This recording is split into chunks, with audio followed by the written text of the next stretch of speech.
me now, Missouri Senator Eric Schmitt. Mr. Schmitt, welcome back, sir. As is always the case, I wanted you to perhaps comment. You are a legal beagle. Among your many skills, you were AG of Missouri, bringing important lawsuits to stop the encroachments of the federal government. Why doesn't Joe Biden enforce the Civil Rights Act and what's known as Title VI, which is the discrimination? Trump called for enforcement last week. Why do you think Biden isn't, and what should and could be done about this? Well, because it doesn't have anything to do with the law. It's all a political calculation on the part of Joe Biden. It's the same reason why he's called for new elections in Israel with Benjamin Netanyahu. It's the same reason why he's pivoting away from Israel, because he believes that he has to hold together this very weak coalition to get reelected. And the problem for him is this pro-Hamas wing of the Democrat Party is growing, and they're very vocal, and they're going to show up at the convention, and he knows it, and he doesn't want to do the right thing and tell them that they're wrong. And so that's why he's playing footsie with all of this stuff. And the other problem you got too, Larry, is that the people that are in charge of these elite higher education institutions are of the same mind as these radical protesters. That's why they don't want to do anything, is because they've been brought up to believe this ridiculous theory that DEI, sort of purports, which is cultural Marxism, is that you divide the world into oppressor and oppressed. And what you're seeing play out in real time now on college campuses and in these demonstrations in other places is the logical consequence of this really divisive theory that has permeated not just higher ed anymore. It's not just an elective. It's how they train teachers and staff in K through 12 education. So now you've got the full gamut of this, right? You've got students who believe this. You've got the staff and the administrators who are somehow still wearing masks outside, by the way, which is just totally insane at this point. But anyway, they're all in solidarity here. And so you've got these Jewish students now, unfortunately, they're huddled in libraries, afraid for their lives. And this is what has been wrought by the modern Democrat Party and the left. They believe in this stuff, and it's playing out on college campuses. Senator, I agree with everything you just said, I think. But, you know, you're a prominent senator. You're a former state attorney general, Missouri. They are breaking the law. That's my first point tonight. They're breaking the law. Title VI, Civil Rights Act of 1964. I might add, it was passed with Republican votes back in those days because the Dixiecrats from the South wouldn't go near it, right? I give LBJ credit for it. I give Everett Dirksen, if anybody remembers that name, and a band of other GOP senators who voted for it. It was a good thing.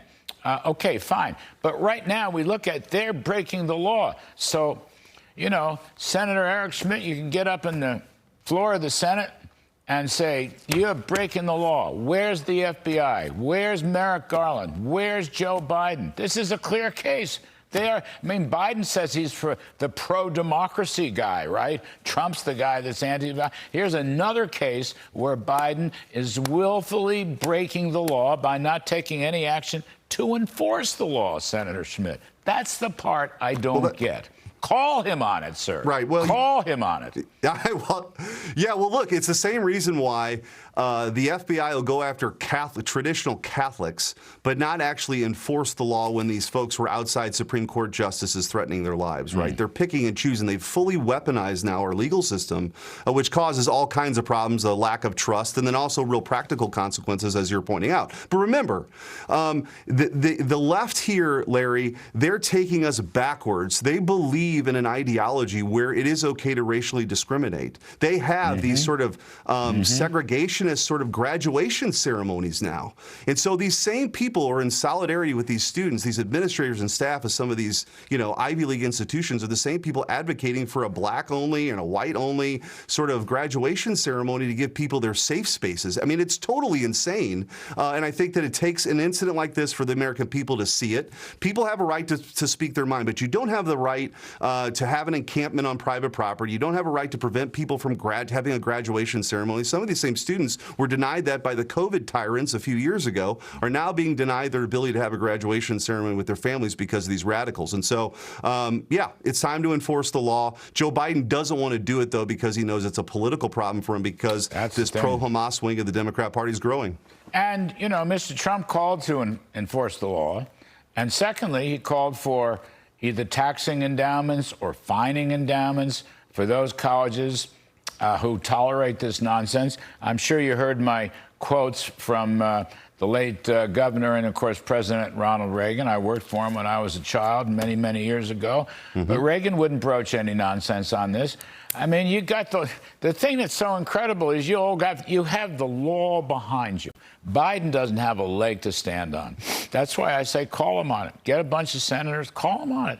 Title VI, you're the lawyer, not me. Yeah, no, that's right, and he should do it. But what I'm saying, Larry, is that this administration is the most political when it comes to enforcing the law we've ever seen. I mean, they're trying to throw their main opponent in jail for the rest of his life. So this sort of idea of the rule of they don't believe in actually, Lady Justice being blind, but so they believe it as a political weapon, and they're refusing to wield it here because they know there's political consequences. They're breaking the law on the border by not enforcing those laws of sovereignty. They're breaking the law on student loan cancellations. They're breaking the law on power and electricity. They're going to ban all coal. They're going to wind up banning all natural gas before it's all said. They're just breaking the law left and right. Well, think of Larry, think how infuriating it is for the guy that gets up and works hard every day, works the overtime shift like my dad did 7 days a week, to pay, people working their way through college, or they make different life decisions. And then these same folks, these same radicals of these campuses are going to have their student debt forgiven, right? Like, it's just it's an upside down world. It doesn't make sense for the people who actually play by the rules. And I think that's why people are so frustrated and they're ready for Trump to get back into office, because they know we can't have another 4 years of this. We can't. I think the real radical is the guy in the White House, because he is a lawbreaker, and you've got evidence to prove it. I mean, in the cold light of day, the print shows it. That Civil Rights Act of '64. I'm no fan of LBJ, welfare, Vietnam, tax hikes, the whole 9 yards. But that was the best thing he did. He did it with Republican help. That was the best thing he did. Now, as has been the case in the past, it should be enforced. The trouble isn't necessarily blacks, although that's still an ongoing trouble. The trouble is discrimination against Jewish kids who can't even go to these colleges. Anyway, you know that, Senator. I'm just kind of putting it out there. That's right. Thanks very much, sir. We appreciate it. That's right. All right. All right, Larry. You bet. Good to see you. Take care. You bet.